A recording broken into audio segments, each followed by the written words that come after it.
யாரோட ஷாப்பிங்காக மார்க்கெட்டுக்குள்ள போகும்போது இந்த துவா ஓதுறாங்களோ அவங்களுக்கு அல்லாஹ் 10 லட்சம் நன்மைகளை எழுதுறான். அதே போல 10 லட்சம் பாவங்களையும் அழிக்கிறான். கூடவே 10 லட்சம் தராஜத் அளவுக்கு உயர்த்துறான். எல்லாத்துக்கும் மேல அல்லாஹ் தாலா சொர்க்கத்துல அவங்களுக்காக ஒரு வீட்டையும் கட்டுறானா.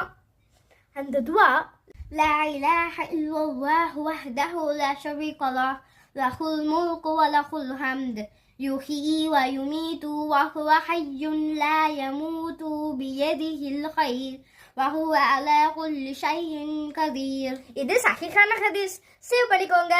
இன்னொரு ஹதீஸ்ல இந்த பூமியில அல்லாஹ்வுக்கு மிக விருப்பமான இடம் பள்ளிவாசல், அதே போல அல்லாஹ்வுக்கு வெறுப்பான இடம் கடை வீதின்னு சொல்லப்பட்டிருக்கு.